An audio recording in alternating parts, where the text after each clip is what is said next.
नमस्कार दोस्तों, आज हम बात करने जा रहे हैं एक बहुत ही इमोशनल और ब्यूटीफुल मलयालम फिल्म के बारे में, इथिरी नेराम। ये फिल्म नवंबर 7, 2025 को रिलीज हुई है। टाइटल इथिरी नेराम का मतलब होता है एक छोटा सा समय, अ लिटिल वाइल, और फिल्म का एसेंस भी यही है, एक रात, एक दो लोग और एक लाइफ टाइम के इमोशंस। ये फिल्म डायरेक्ट करी है प्रशांत विजय ने, जिन्होंने पहले अथिसयंगलुडवीनल और दायम जैसी फिल्में बनाई है। स्क्रिप्ट लिखी है विशेक शक्ति ने। फिल्म में लीड रोल्स में है रोशन मैथ्यू अनीश के रूप में और जरीन शिहब अंजाना के रूप में। दोनों की एक्टिंग और केमिस्ट्री इस फिल्म का हार्ट है। ये फिल्म को लोग कंपेयर कर रहे हैं तमिल फिल्म 96 से, जिसमें विजय सेतुपति और त्रिशा थे, लेकिन दोनों में मेजर डिफरेंसेस है। हम उन डिफरेंसेस के बारे में बाद में बात करेंगे। तो चलिए शुरू करते हैं इस ब्यूटीफुल लव स्टोरी को समझना। फिल्म शुरू होती है तिरुवनंतपुरम, त्रिवेंद्रम में। हमारा हीरो है अनीश थॉमस, एक टेलीविजन जर्नलिस्ट जो एक पॉडकास्ट चैट शो होस्ट करता है। उसके शो का नाम भी है इथिरी नेराम, अ लिटिल वाइल। लेकिन आज की रात के लिए अनीश के पास अलग प्लान्स है। वो अपने दो वर्क कलीग्स के साथ ड्रिंक्स करने जा रहा है, एक लॉन्ग ओवरड्यू ड्रिंकिंग पार्टी जो उसे बहुत दिन से पेंडिंग है। क्यों आज की रात? क्योंकि कल एक बहुत इंपॉर्टेंट इवेंट है, अनीश के डॉटर का बैप्टिज्म। तो आज की रात शायद लास्ट चांस है बाहर निकलने का। अनीश के फैमिली की बैकग्राउंड भी इंपॉर्टेंट है। वो एक क्रिश्चियन है और उसकी वाइफ गीतू एक हिंदू है। यह इंटरफेथ मैरिज दोनों फैमिलीज को पसंद नहीं आए, लेकिन अनीश के बेस्ट फ्रेंड राजन ने उनके साथ खड़े होकर उनका सपोर्ट किया। तो अनीश बेसिकली एक मैरिड मैन है अपने लाइफ और रिस्पॉन्सिबिलिटीज के साथ। वो अपनी वाइफ और डॉटर के साथ लिव कर रहा है। अब फिल्म का टर्निंग पॉइंट आता है the phone call. Anish on his way है बाहर जाने के लिए और तभी उसके फोन में कॉल आती है। दूसरी तरफ है अंजाना एस कुमार, एक वुमन जो अनीश को डीपली मैटर करती है। कौन है अंजाना? वो अनीश की कॉलेज स्वीट हार्ट है, उसका फर्स्ट लव। अंजाना की पर्सनैलिटी बहुत अलग है। वो एक स्टूडेंट है जो अपनी डॉक्टरेट परस्यू कर रही है। पिछले कुछ सालों से वो बाहर रही है, अलग अलग जगहों पर रहती रही है। तो उसके व्यूज, उसके एटीट्यूड, सब कुछ बदल गया है। और सबसे इंपॉर्टेंट बात, अंजाना सिर्फ एक रात के लिए तिरुवनंतपुरम में है। अगले दिन वो यूनाइटेड स्टेट्स चली जाएगी अपनी डॉक्टरल स्टडीज के लिए। तो ये कॉल एक काइंड ऑफ फेयरवेल कॉल है। अंजाना सवाल करती है, क्या हम मिल सकते हैं बस एक लिटिल वाइल के लिए? अनीश के लिए यह एक मॉरल डिलेमा है। अगर वो अंजाना से मिलेगा तो वो अपने वर्क फ्रेंड्स को कैंसिल करेगा, और येट इस मोमेंट को मिस करना मतलब फॉर लाइफ रिग्रेट करना होगा। इवेंचुअली अनीश डिसाइड करता है मिलने के लिए, और फिर से दोनों के बीच एक मीट हो जाती है 8 ईयर्स के बाद। ये जहां फिल्म्स रियल स्टोरी शुरू होती है, वो बार जहां अनीश और अंजाना मिलते हैं। अब शुरू होती है एंडलेस कन्वर्सेशंस, और फिल्म की कॉन्सेप्ट सिंपल है, एक night, to people, one bar, और deep conversations about love, loss और लाइफ। जब वो बैठते हैं तो इनिशियली ऑकवर्डनेस होती है। दोनों ने एक दूसरे को 8 ईयर्स से नहीं देखा।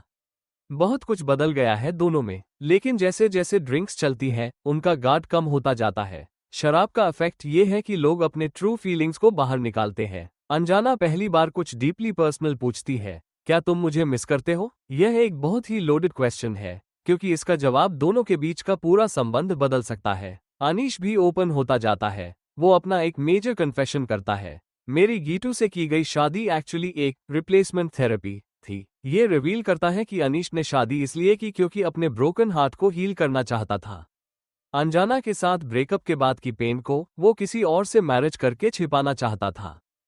अंजाना भी खुद के बारे में बताती है, उसका लाइफ भी परफेक्टली सिंपल नहीं है, उसकी भी अपनी इनसिक्योरिटीज है। ज़ैरन शिहाब की एक्टिंग है फेनोमेनल, जहां वो पूछती है if he missed her, camera slowly move करता है उसकी तरफ। यह मोमेंट को इमॉर्टल बना देता है। रोशन मैथ्यू का परफॉर्मेंस भी है सटली पावरफुल। उसके फेस पर दिखाई देता है conflicted emotions, guilt, love, regret, सब कुछ एक साथ। जैसे जैसे रात बढ़ती है और ड्रिंक्स चलती हैं, गहराई और भी बढ़ जाती है। अनीश और अंजाना लड़ भी जाते हैं, लेकिन एक बहुत ही मीनिंगफुल वे में। वो एक दूसरे को ब्लेम करते हैं अपनी ब्रेकअप के लिए, क्योंकि हर ब्रेकअप के दो साइड्स होते हैं। मेरी तरफ का साइड, तुम्हारी वजह से हम अलग हुए। तुम्हारी तरफ का साइड, नहीं, तुम्हारी फॉल्ट थी। लेकिन यहाँ स्पेशल थिंग है, दोनों के अपने अपने वैलिड पॉइंट्स हैं। किसी को बिल्कुल रॉन्ग नहीं कहा जा सकता। फिल्म में एक स्पेसिफिक डिटेल मेंशन होती है, पालयम मार्केट तिरुवनंतपुरम में। वो एक ही जगह है जहां अनीश और अंजाना नहीं मिलते थे कॉलेज में। हर दूसरी जगह में वो मेकआउट करते थे। ये छोटी डिटेल बताती है कि कितना डीप था उनका रिलेशनशिप। अंजाना भी अपने बारे में बताती है, उसने अपने लाइफ में कितने चेंजेस किए हैं। अब वो ड्रिंक्स और स्मोक करती है। वो अपने बारे में ओपनली बोलती है, कोई शाइनेस नहीं। अंजाना एक कन्फेशन करती है, उसके एक एक्स बॉयफ्रेंड ने उनके एक इंटीमेट मोमेंट को पब्लिकली शेयर कर दिया था। ये रिवील करता है कि उसके भी गहरे वुंड्स हैं। अनीश का कन्फेशन, उसकी शादी एक्चुअली एक कॉम्प्रोमाइज थी। कंफर्ट, स्टेबिलिटी, एक कंपेनियन चाहता था, लेकिन वो अंजाना को रिप्लेस नहीं कर सका। यहाँ बहुत इंपॉर्टेंट कल्चरल कमेंट है फिल्म में। इस सोसाइटी में अगर एक मैन और एक वुमन एक दूसरे से बात कर रहे हैं डीप रात में, तो लोग अस्यूम करते हैं कि वो आइदर अफेयर कर रहे हैं या कुछ बुरा कर रहे हैं। फिल्म में एक सीन है जहां एक ऑटो ड्राइवर उन्हें टेक्नोपार्क से समझ लेता है, जहां इट प्रोफेशनल्स रहते हैं। ये रिप्रेजेंट करता है सोसाइटल स्टेरियोटाइप्स को। अब आता है फिल्म का सबसे डेलिकेट पार्ट। अनलाइक मूवी 96, जहां राम और जानू सिर्फ कन्वर्सेशंस करते हैं और कोई फिजिकल लाइन नहीं क्रॉस करते, क्योंकि वो इमोशनली नोबल है, यहाँ अनीश और अंजाना बिल्कुल अलग है। वो दोनों फ्लॉड है, इम्परफेक्ट है, और वो फिजिकली अट्रैक्टेड भी हैं एक दूसरे की। जैसे जैसे रात बढ़ती है, फिजिकल डिस्टेंस भी क्लोज होता जाता है। उनके बॉडीज अननोइंगली शुरू करते हैं एक दूसरे के पास आने का। लेकिन यहीं पर एक अनएक्सपेक्टेड इंसिडेंट होती है जो सब कुछ बदल देता है। अंजना पास्ट आउट हो जाती है दारू के नशे में। यह मोमेंट वेरी रियलिस्टिक है। दोनों को सडनली रियलाइज होता है कि सिचुएशन कितना कॉम्प्लिकेटेड हो गया है, और फिर शुरू होती हैं परेशानियां। यहीं पर फिल्म की नैरेटिव एक अलग टर्न लेती है। अनीश के दो friends Rajan, played by Nandu, और चंचल, प्लेड बाय आनंद मनमाधन, अब पिक्चर में आते हैं। राजन एक एल्डर ब्रदर लाइक फिगर है अनीश के लिए। वो अनीश के साथ था जब उसकी इंटरफेथ मैरिज हुई थी। बहुत सपोर्टिव है लेकिन प्रोटेक्टिव भी। चंचल एक मोर प्रॉब्लमैटिक कैरेक्टर है। वो विट और ह्यूमर प्रोवाइड करता है, लेकिन अपनी प्रॉब्लम्स भी लेकर आता है। अब से फिल्म में कॉमिक रिलीफ भी आता है नंदू और आनंद की बातों से।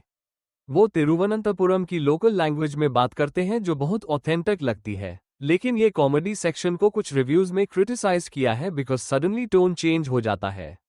वन मोमेंट हम बहुत इमोशनल और इंटीमेट सीन देख रहे हैं, अगले मोमेंट कॉमेडी की सिचुएशन।